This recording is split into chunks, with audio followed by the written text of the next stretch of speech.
Okay, it is saying we are now live. So welcome to this week's The Double 15 Minutes with me, Rupa, and my fabulous guest, Courtney Fry. Going to introduce Courtney shortly. But just sort of thinking about what's going on at the moment with now we're fully out of lockdown, how people are getting on with things.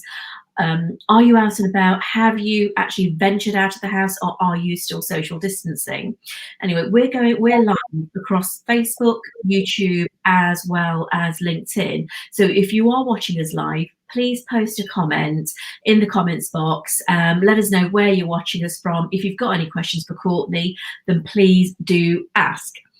But without further ado, let's talk to Courtney, because I don't want to waste any more time with banter. But let's I'm going to introduce Courtney. So Courtney is a former professional boxer, a Commonwealth Games gold medalist, and a European silver medalist, as well as a team GB Olympian. He is a youth sport trust athlete mentor, and a new TAP health awareness and well-being. A new mental health. So, do you know what? I'm getting my plans awareness and well-being advocate. I can't read my own writing. So, Connie, we're saying during your career, you've won 19 out of the 27 matches. So, you are a champion in all meanings of that word. Like I say, Commonwealth Games gold, a team GB Olympian, European medalist.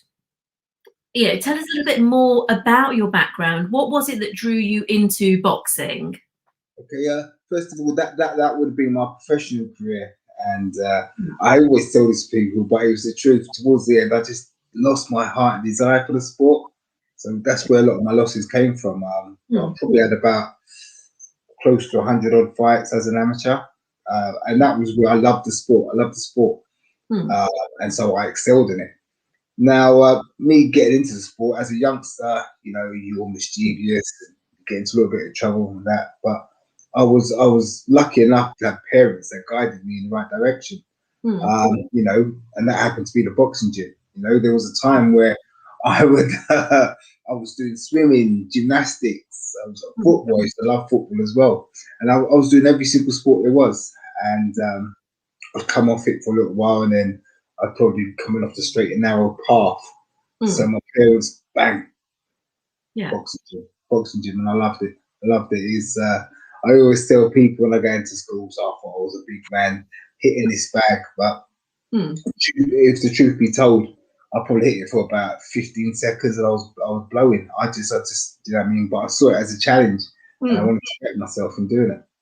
Well, I guess so, because when we think about boxing, and I've spoken to a few other sort of athletes over sort of the years, and a lot of sort of people who've gone into boxing actually say that boxing isn't about sort of hit hard, hit fast. It is very much about having that level of discipline, and it creates that discipline. It's like people who go into martial arts. It's not so that you can pick fights with people. It is very much about creating that sort of mental stability and discipline. Would you agree with that? Well, I would agree with that. I would also argue that at least 60 to 70% of the fights run upstairs. If you're not prepared to fight and to win, your mind's somewhere else, you've lost the fight before you enter the ring. And I've lost fights and I've won fights all through my mental ability. Mental ability being my mental state and how well I was thinking, if I was in a good place, if the environment I was in, if that was stable.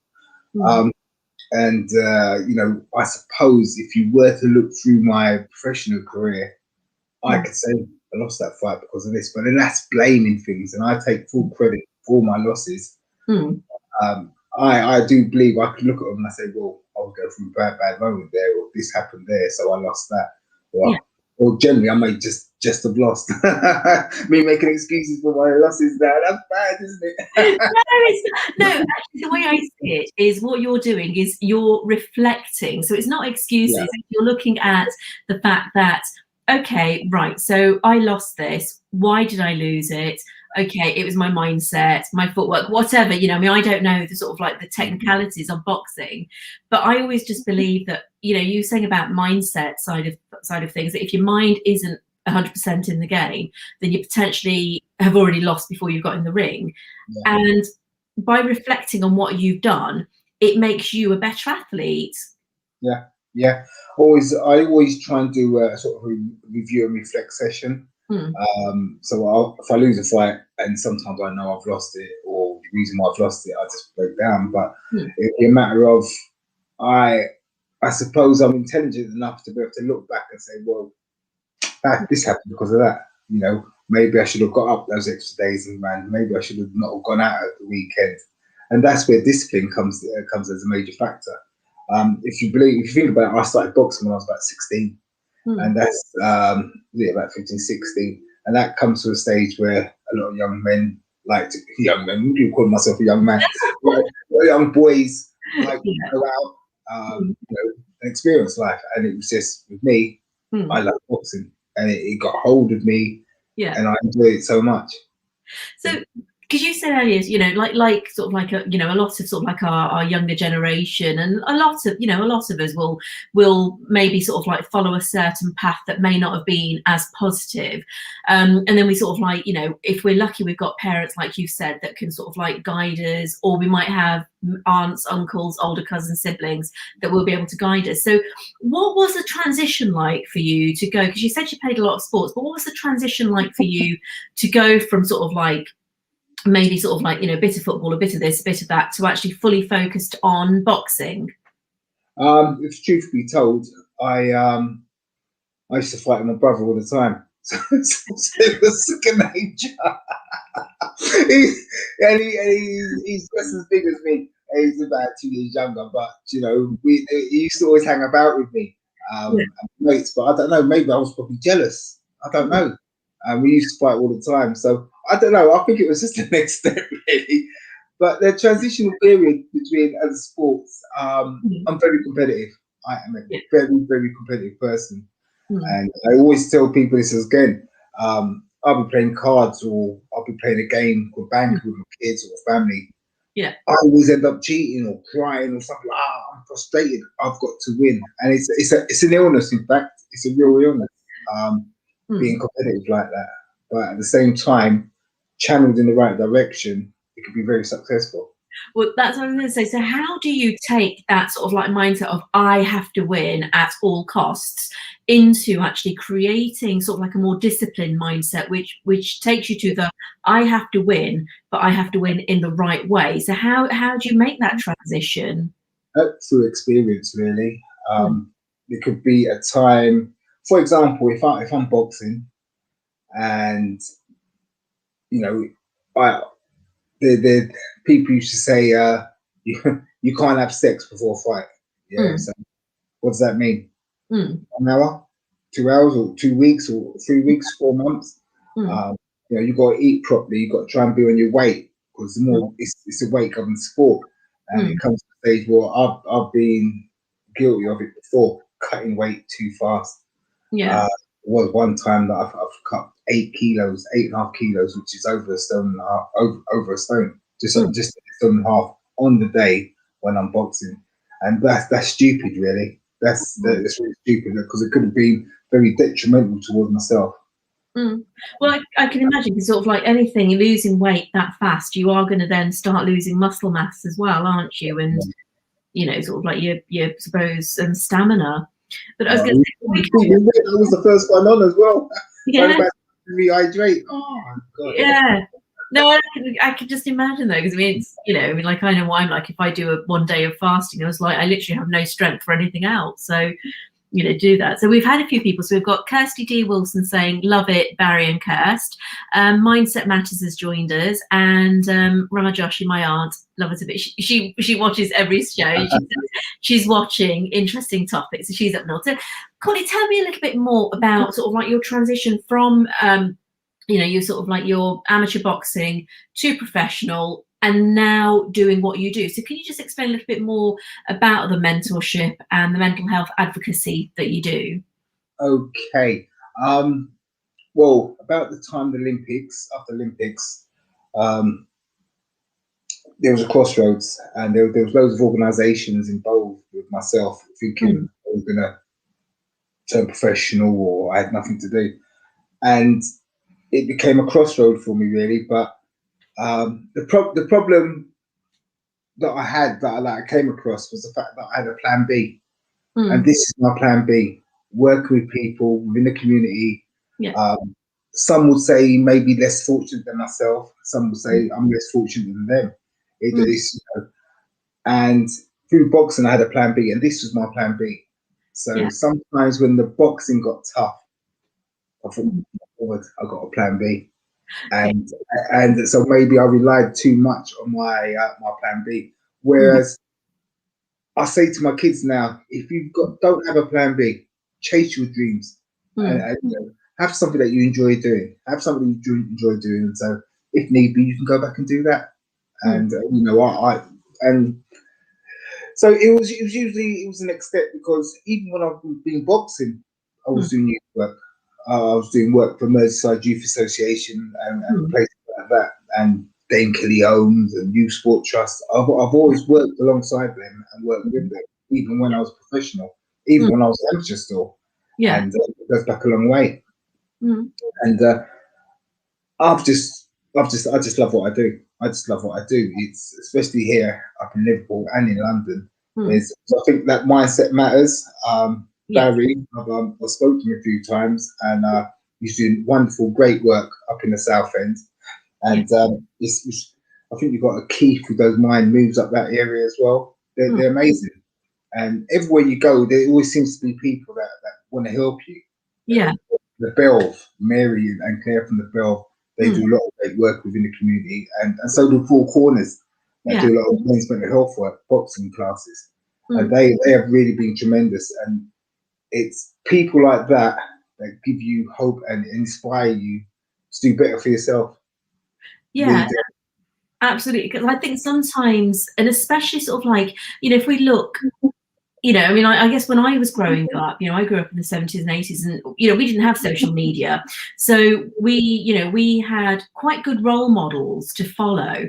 Whereas I think sort of like a lot of the youth nowadays, have great role models when you look at some of our athletes and those who are doing a lot of good for the world out there. But then they also have some that are just a bit visceral and vacuous, and it's a bit of a tough call for them. It's like, which direction do they go in?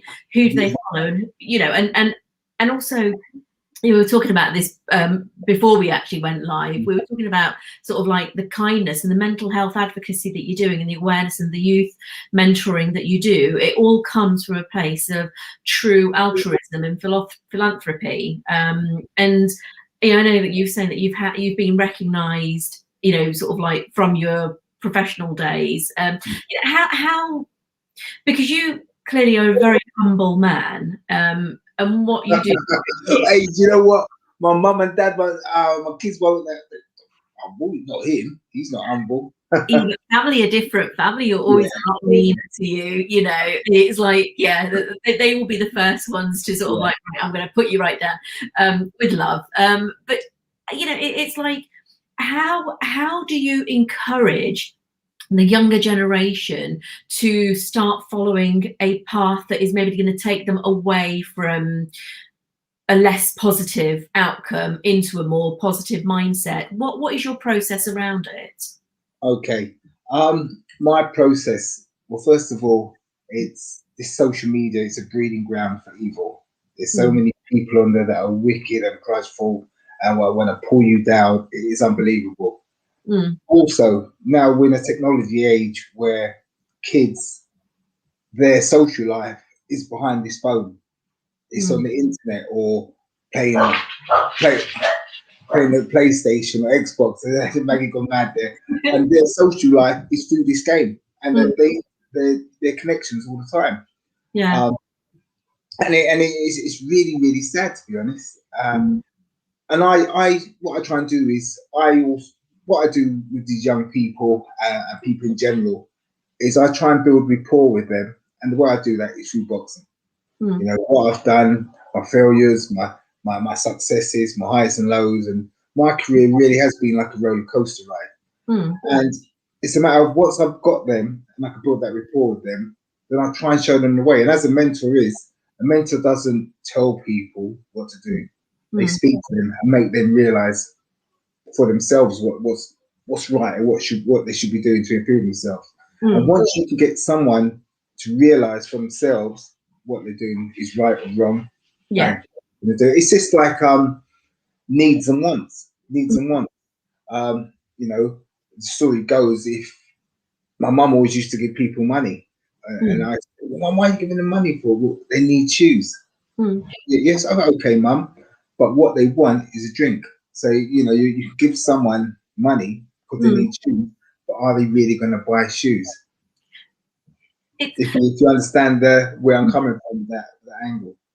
Yeah, I do. I mean, because it's very similar to sort of like, so, you know, it's one of the things that we talk about a lot when we're talking about sort of like people that are living on the street, homeless. It's like, you know, sometimes they may ask for £1 and you're like, okay, well, if I give you money, is that going to go on to alcohol and drugs? But if we flip that on its head, what if that one alcoholic drink is what is going to get them through another horrific night on the street? Yeah. Who are we then to dictate or decide, you know, what they do with, you know, the money that we give them? Yeah. And I think, you know, and this is one thing. So do you actually encourage, like the kids that you work with, the youth that you work with, do you encourage them to also start being altruistic and philanthropic in their, you know, in their sort of like, I suppose, outlook? Wow, you're gonna have to explain what those words mean. Oh, sorry, no, as in like, because you do a lot of work, you know. I mean, a lot of the work you're doing, you're not being paid for, are you? Yeah, so some I'm not. Most of it I'm not, to be honest. Yeah. I've taken it above my back, but I do enjoy it. I do enjoy it. Yeah, and I think you're taking the mick with me. But no, I mean, in terms of sort of like the way, you know, do you encourage them to also, you know, basically commit acts of kindness and charity? But do you know what? I've got to that stage in my life where I'm too long in the tooth to argue or to have hang-ups about people, and you know, and to realise that my biggest commodity that I have now is time. It's time, because once it's gone, it's gone. And there's no money in the world. There's no government, no officials that can give me back this time. So I try and use my time willingly and sparingly, and try to do the best I can with it.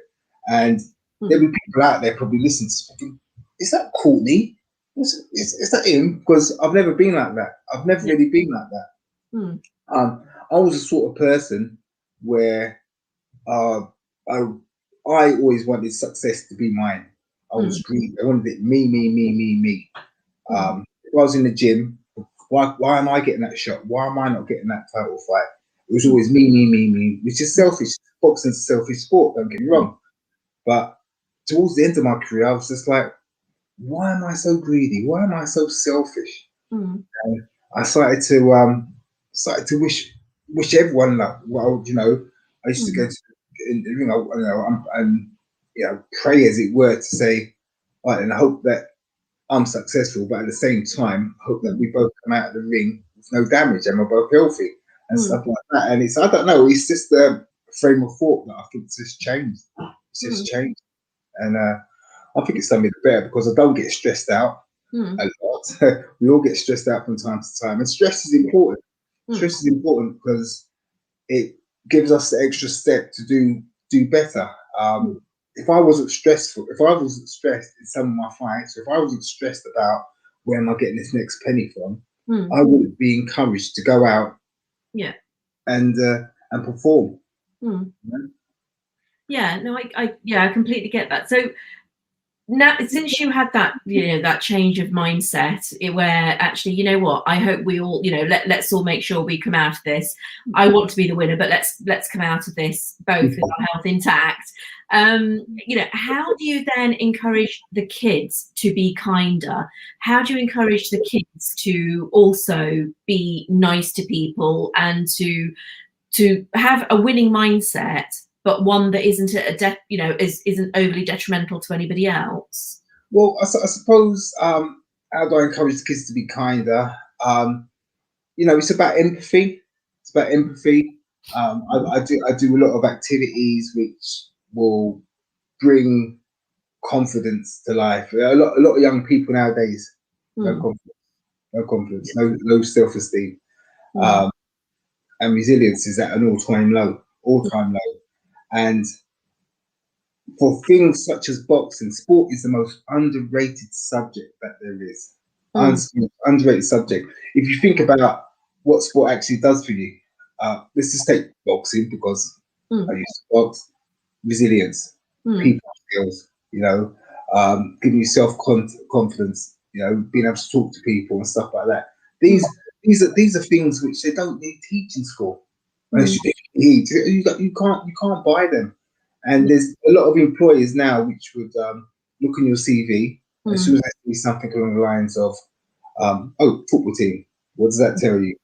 He's a people's person. He gets on. He's fit. He's healthy. He diet and stuff like that. And it's funny to say that. I was speaking to my mate Stuart and Chelsea the other day. They've only just started up this yes coaching, which is amazing. And there's organisations like this which are popping up left, right, and centre, and will do these young people the world of good. And so I can talk about what I've done, and hopefully somebody will empathise with myself, and hopefully they've gone along the same route as I have. Because when I look back on it, I never knew what I wanted to do. Even now, I don't know what I want to do. Even now, 25 years young. And a lot of people who know what they want to do, Yeah, but it's do you know what? It's, as I said, it's the enjoyment which I get from giving, and that is me being selfish. And I mean that as me being selfish, because I love what I get from giving to people, and I enjoy it. I have a laugh. I work with men camp on Fridays, and all I do is have a laugh with them, and it sets me up for the weekends. And I don't know where or how I get this, where it's come from. I just don't know. But it's like you said, though, it's empathy, it's kindness. And if people see that you are kind and you are compassionate, then they're actually going to have, they're going to enjoy the time they have with you more. But you say you're selfish, but Courtney, I wouldn't. Most people, when they sort of like, I don't know, do an act of kindness, it does make them feel good. But I think there's a difference between selfish kindness and kindness that is for kindness. Because obviously, if you do something good for someone, it's always going to make you feel good. But do you use that to propel yourself up and to propel yourself into a higher position, or to gain more fame for yourself? Or do you just do it because actually you want to see these kids off the streets and doing something productive with their lives? Yes, I do. I do want to see them doing that, because I could have easily have gone the other way. Yeah. Has sport saved me? Yes, I would say it has. It's made me a better person. Would I have gone to prison? No, I'm a coward. I ain't gonna lie to you. I don't want to go to prison. I love my freedom. Yeah, let's happen. I love my freedom too much. So I like to believe I'm smart enough to believe that would never have happened. But yes, I do like to see people doing well. It's something which has happened over the last few years, but I really do like to see people doing well, and I would encourage it. And some of the work I do, it will help propel them to be successful. And success comes in many shapes and forms in different people. No, absolutely. And I completely agree with you. So, I mean, we're getting towards the end of the show. We've just got a few other people. So we've had Michelle Marsden, who said, mindset matters, and Courtney, amazing job. Keep it up. Love to you all. Kirsty has said, brilliant mindset matters. Bhavna said, great to see you. Nadeem, Barry too. But she's also said a great attitude. So here's my question. Let's talk a little bit about the organisation you run, because it is a social enterprise. It is a CIC, social enterprise. Can you tell us a little bit more about that? What was the idea behind it, and what is it you're hoping to achieve? The idea behind that was to do this collaboration of loads of the work that I've done in the last 20 odd years from the Olympics when I came up. Working for loads of different organisations, seeing what they've done, believing what I felt could have been done better or to improve it, putting them all together, not copying as such, but maybe just putting a twist on a few things and ideas. Mm. And it's, you know, it's used in sport as an engagement tool, what I Yeah. always do. And it's just, you know, the basic um, ideas and functions that you can get from sport Mm. to deliver that. So you know, I deliver a men's mental health class. Yeah, I love doing that. And that's one thing that I do for free now. We're still looking for funding and grants and bids. It's an uphill struggle, but we have had some donations which have helped us out. But that's all run out now. But Yeah. I love delivering that session.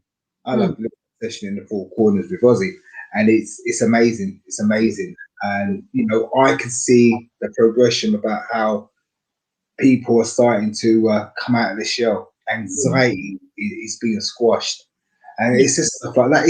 It's amazing. It really is. And I know I keep saying about how amazing it is, but you really have to be there. And it's I Yeah. don't consider them Mm. clients. I consider them friends. Yeah.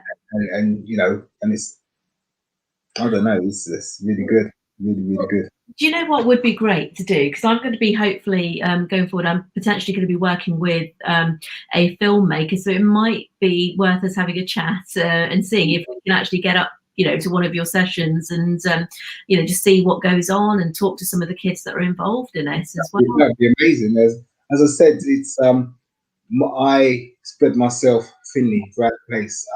You know, I work for MenCap as well. Yeah. Disability on that spectrum. I work with men's mental health group. I'm in Mm. a process of opening up a women's mental health group, Mm. kids mental health group, a Yeah. family mental health group because it affects us all. You Mm. know, Merseyside Youth Association. I'm working with them in the Mm. Belfast. I've got loads of projects that I want to put through four corners. There is this, you know, so much. And as you know, Mm. Mindset Matters, they're doing tremendous work as well. And it's just Mm. we're all working together now to it's all parts of jigsaw puzzle, and Yeah. hopefully it'll come together soon. Yeah. Because a lot of people in this business, and I've noticed it, and it's sad that I've noticed it because we're all trying to help people. We've all got a goal in mind. Yeah. It turns out some people are like, oh, we can even want to grab it all for themselves. Yes. And there's so much to go about. And it's just, if we all help each and every, I can give you referrals, you can help with this. I'll jump in, I'll do that session. It's not a problem by this. It's, you know, it's frustrating sometimes, but it's, you know, you need to get on and you need to buckle down. You do, and I completely get where you're coming from, because it is very much a, you know, yes, I'm a coach, so therefore I want all the clients to myself, but actually you're not always going to be able to help every single person. And, you know, for me personally, I think collaboration is the only way to move forward, because if we actually look at who is it we're trying to help, keep that person in mind, then bring on board the right people to help that person. So actually I might have, I don't know, my nephew, for example, I may not be the right person to coach him, but you might be. So therefore, isn't it in his best interest to put him forward to you? So I think if we could actually work in a way where we think about the person that we're wanting to help and put their well-being at the forefront of everything, then you wouldn't have an issue with collaborating. But You know what? You hit the nail on the head there. Yeah. Nail on the head. Yeah, because it's all about, you see, you know, personally, and, you know, again, sort of like from my experience with coaching and stuff, it's all about whether you're coming from the heart and your soul, or if you're coming from ego. If you're coming from ego, then you're going to want to keep everything to yourself. If you're coming from the heart-centered approach, then do you know what? Like you said, there's more than enough to share around. And actually, isn't it nicer for that one person that needs the help to have a group of people they can go to for different aspects of what they need to work on? 100%. 100%. So if people want to get involved with you, Courtney, or with, you know, with Mindset Matters, or, you know, or with everybody that you work with, what is the best way of people contacting you? Instagram, hit me up on Facebook, any of them social media platforms, which I hate, I despise. But what they do is they get the news out. They get the news out. It's a connection, you know, communication network. Yeah. You know, I despise my kids on the phone. Now get off the phone, get off the phone.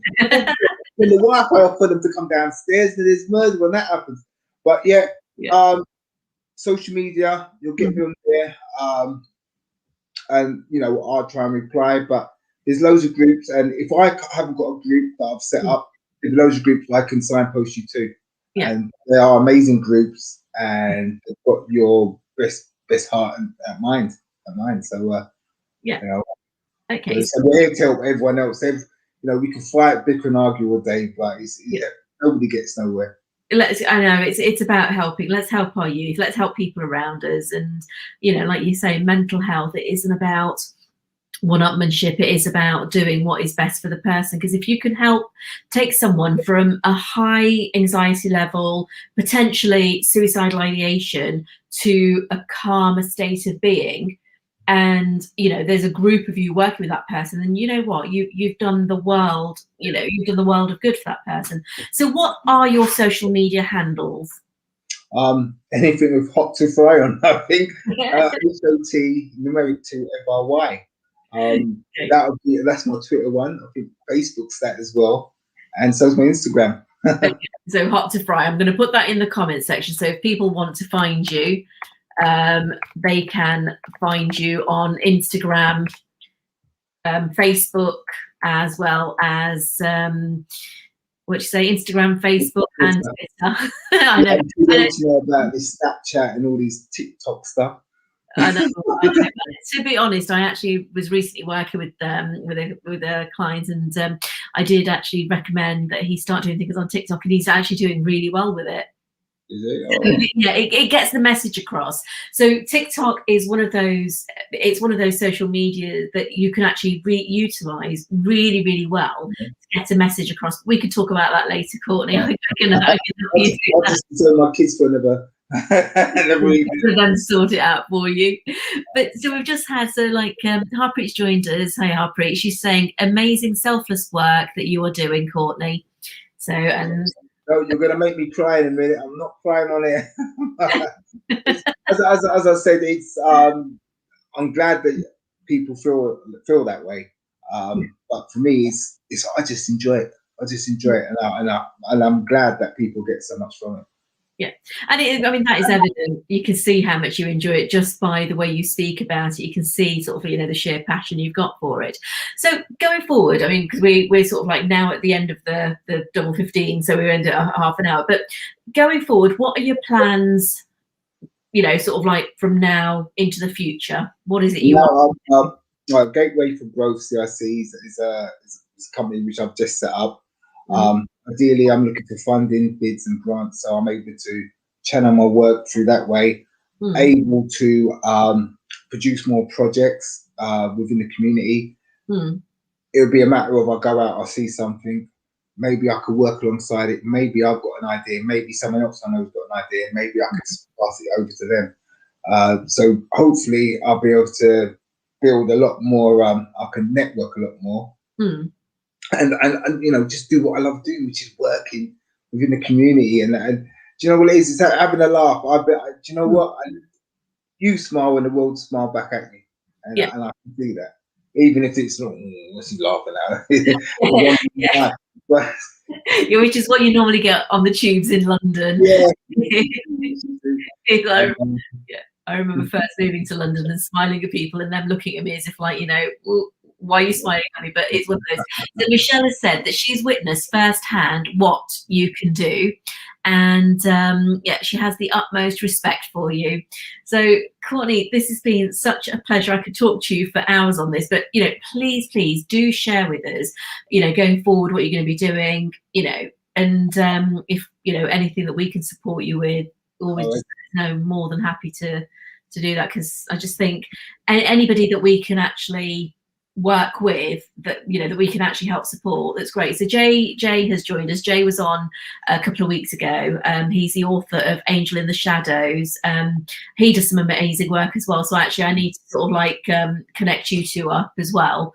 But yeah, he's just love that positivity. So again, Courtney, thank you so much. Thanks for having me on there. Thanks. No, honestly, I should have actually done this in a double 15 minutes and done an hour, because I think there's so much more. We've literally only touched the tip of the iceberg with everything you're doing. But And do keep us updated with everything. Oh, there's work that I was trying to do with veterans as well. I'm doing too much. I'm doing too much, but I just it's great. I don't remember what you said before, but yeah, I'm trying to work with some veterans as well. But it's I don't know why. I just it's just crazy, really. But it's just, as I said, it's boxing that's brought me here, and Yeah. so I'm going to utilize what I've got. No, absolutely, and that's the thing. It's like, if you lead with the talent and the skills you've got, then you can't really go wrong. I mean, yes, you might have some uphill battles, but on the whole, it's your positivity is what's going to actually encourage and inspire others to do good. I pray that it does. I pray that it does. Oh, I'm sure it does. I'm sure it does, because, like I said, when Sarah actually introduced introduced you to me and said, Courtney, so yeah, I think you are, because she sings your praises, and I know that you've helped her boy a lot. So, no, Courtney, it's been an absolute pleasure. Thank you so much for joining me, and yeah, let's talk about seeing if we can do like a mini documentary in one of your one of the ones, well, I don't know what one of sort of like the camps that you do. And I'm just throwing myself in for. you are. No, I mean, the girl I've got who's going to be doing the filmmaking is amazing. She's done some phenomenal work. So yeah, let's talk about that. So again, Courtney, thank you. Are there any other last words that any words that you want to sort of like say to anybody before we before we end the show? Okay, yes, it's for everyone out there that's skeptical, not sure what's going on, or they have lost faith in whatever they're doing. I use this an acronym.